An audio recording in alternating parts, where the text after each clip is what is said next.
Assalamualaikum warahmatullahi wabarakatuh. Apa kabar? Kembali berjumpa dengan saya Hirs Arif dari Forum News Network.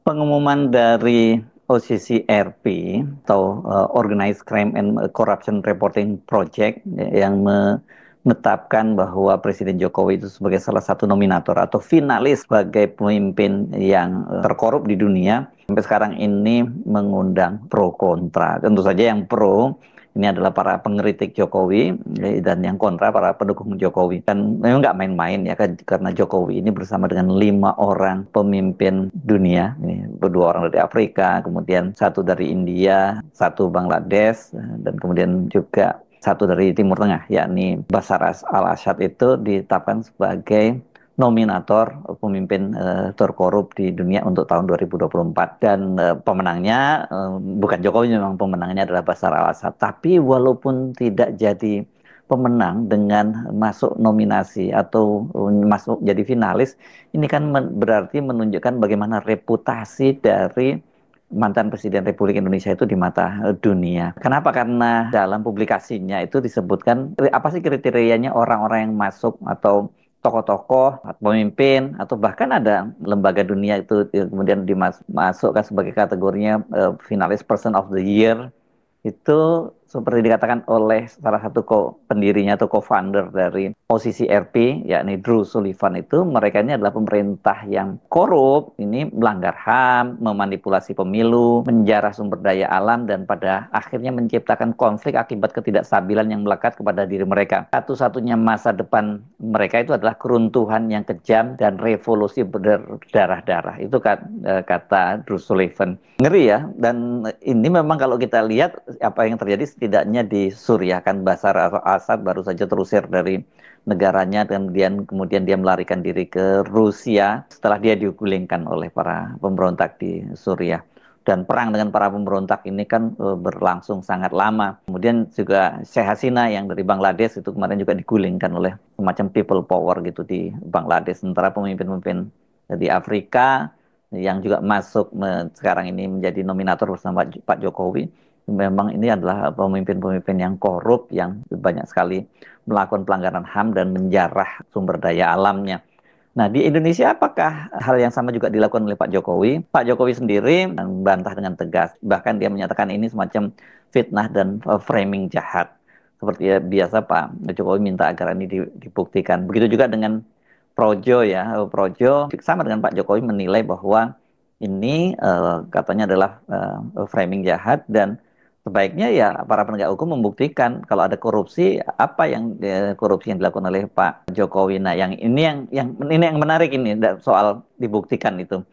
Karena PDIP melalui politisinya Guntur Romli itu justru menyatakan bahwa publikasi dari OCCRP ini harusnya menjadi petunjuk buat lembaga-lembaga penegak hukum, itu apakah KPK, kemudian Kejaksaan Agung, dan Polri maksud saya, untuk menggunakan ini sebagai bahan penyidikan yang seperti bahkan ditantang oleh Pak Jokowi dan juga para pendukungnya untuk membuktikan itu. Sebenarnya kan banyak laporan yang masuk ya, terutama di KPK, laporan-laporan terhadap Jokowi dan keluarganya ini. Saya kira yang sampai sekarang masih ditunggu-tunggu oleh publik itu adalah kapan KPK itu memeriksa Gibran dan Kaisang. Ini berdasarkan laporan dari Ubedillah Badrun, ini seorang aktivis yang sekarang menjadi dosen di Universitas Negeri Jakarta. Petunjuk-petunjuk awal yang disampaikan oleh Ubedillah Badrun itu ya sebenarnya tinggal ditindaklanjuti karena data-datanya juga sebenarnya sangat mudah tersedia. Ini kan berkaitan dengan dugaan adanya gratifikasi atau bahkan tindak pidana pencucian uang dari sebuah korporasi besar yang kemudian melalui anak eksekutifnya itu membuat proyek patungan dengan putra-putra Pak Jokowi. Begitu juga halnya kalau soal Pak Jokowi, saya kira ini laporannya juga banyak yang masuk. Tapi apakah KPK kemudian berani menindaklanjutinya? Nah, coba saya ajak Anda untuk menyimak ini analisis dan penjelasan sekaligus dari Said Didu. Ini sekarang ini adalah tokoh perlawanan nomor satu ini di Indonesia, ini berkaitan dengan proyek-proyek yang itu juga merupakan warisan dari Jokowi. Misalnya Pantai Indah Kapuk, kemudian juga Rempang ini di Batam, Dan semua itu kok sesuai dengan apa ya kriteria yang disampaikan oleh posisi RP, yakni berkaitan dengan penjarahan sumber daya alam dan menimbulkan konflik karena Pantai Indah Kapuk jelas sekarang ini bisa menjadi konflik besar antara warga dan tokoh-tokoh masyarakat di Banten dengan pengembang dari Agung Sedayu Group yakni Aguan.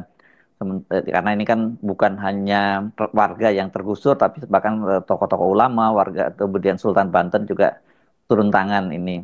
Dan kemudian di Rempang, Rempang juga kemarin terjadi kembali bentrokan, bukan bentrokan sebenarnya justru penyerangan kepada warga oleh para pegawai proyek yang akan membangun pabrik di Pulau Rempang itu.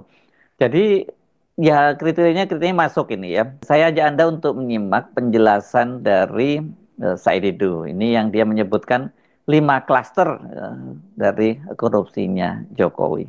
Itu kita sekarang mau bantu rakyat untuk mengetahui apakah betul Presiden Jokowi melakukan korupsi seperti yang dituduhkan tersebut. Saya ingin mencoba merangkum kalau Jokowi memang melakukan korupsi, dibilang mana, sektor mana atau klaster mana terjadi korupsi. Saya mencoba membagi 5 klaster modus korupsi yang dilakukan oleh mantan Presiden Joko Widodo. Klaster pertama adalah klaster korupsi yang ditujukan untuk mendapatkan kekuasaan dan melanggengkan dinasti. Ini banyak contoh yang terjadi tentang hal ini. Masih ingat dulu kasus tentang ditutupnya kasus pelanggaran dan pelanggaran hutan, kemudian 3,3 juta hektar sawit itu hilang begitu saja. Nah, itu saya punya keyakinan bahwa ini ada kaitan dengan untuk melanggengkan kekuasaan sehingga perlu untuk meredam kasus-kasus besar dan bisa terjadi negosiasi di balik pintu. Yang kedua, klaster kedua adalah itu menjarakan lawan-lawan politik.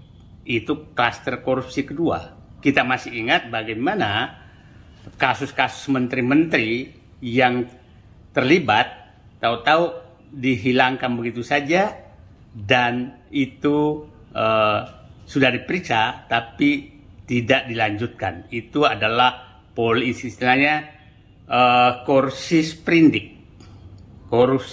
sprindik. Masih ingat kasus impor garam, minyak goreng, HPH, kemudian kasus BTS dan berbagai kasus lain yang menguap begitu saja. Dan masih ingat kasus penggantian Ketua Umum Partai Golkar yang karena isu semua bahwa itu ada 11 sprindik. Itu korupsi klaster kedua. Korupsi klaster ketiga adalah ini ambisi pribadi. Ada 2 subklaster di sini. Klaster pertama adalah ingin punya legacy. Seakan-akan presiden berhasil tapi merugikan rakyat. Contohnya membangun kereta api cepat, membangun infrastruktur yang sangat mahal yang menyebabkan BUMN bangkrut, rakyat melalui kerugian, membangun IKN dan membangun bandara-bandara yang tidak sama sekali dibutuhkan demi ambisi pribadi Jokowi. Ambisi pribadi kedua adalah terkait dengan keluarga. Masih ingat kita terkait dengan kasus penyelundupan nikel yang disebutkan oleh almarhum Faisal Basri melibatkan Airlangga Hartarto dan Bobi Nasution. Kemudian kasus Blok Medan dengan berbagai kasus. Yang keempat adalah klaster penggunaan uang negara untuk menyogok rakyat. Utang BUMN, utang negara sangat naik karena betul-betul digunakan untuk membuat bansos pencitraan yang sangat banyak. Yang dilakukan itu dalam rangka menyogok rakyat. Itu klaster keempat. Klaster kelima yang terakhir adalah klaster korupsi dengan menyogok oligarki. Oligarki kita tahu bahwa ini betul-betul menjadi penyokong utama kekuasaan Jokowi dan dinasti Jokowi selama 10 tahun. Mereka lah yang mendapatkan fasilitas di berbagai tempat, di pertambangan, di perkebunan, di macam-macam. Nah, untuk melanggengkan kekuasaan Presiden Jokowi. Nah, ini puncaknya terjadi adalah oligarki adalah pemberian PSN di berbagai tempat dan fasilitas-fasilitas lain. Sangat jelas bahwa itu merugikan negara, merugikan rakyat. Anda bayangkan contoh kasus PIK 2, rakyat dipaksa dengan status PSN dan Rempang juga demikian. Nah, yang terakhir, yang paling saya was-was adalah bahwa siapa tahu sebenarnya lembaga OCCRP memberikan status mantan Presiden Joko Widodo selaku finalis pemimpin terkorup di dunia. Siapa tahu mereka memiliki data lengkap terhadap korupsi atau korupsi yang dilakukan dan disembunyikan di luar negeri. Ini yang paling was-was. Kalau itu terjadi, maka memang kita anggap bahwa siapa tahu 1 Januari 2025 OCCRP menyelamatkan negeri ini dengan membuka selebar-lebarnya korupsi yang sudah terjadi selama pemerintahan Joko Widodo.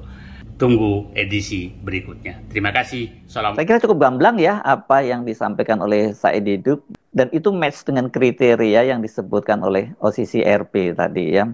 Ada soal pelanggaran HAM, ada soal manipulasi pemilu, itu jelas. Kalau manipulasi pemilu jelas tadi dijelaskan. Kemudian ada juga konflik-konflik pengembang dengan warga. Semua itu terjadi di eranya Pak Jokowi. Jadi saya kira kalau supaya ini tidak menimbulkan kontroversi, ada bagusnya kalau kemudian para penegak hukum menindaklanjuti ini, karena bagaimanapun juga dampak dari publikasi yang dilakukan oleh OCCRP itu kan mencoreng nama baik bangsa dan negara. Dan yang lebih serius lagi itu kan membuat para investor maupun lembaga donor yang ada di dunia yang ingin membantu Indonesia jadi ragu-ragu. Karena seperti saya sebutkan sebelumnya, pemerintahnya Pak Prabowo kan mengklaim ini adalah kelanjutan dari pemerintahnya Pak Jokowi. Pemerintahnya Pak Jokowi mendapat stempel sebagai pemerintahan yang terkorup di dunia.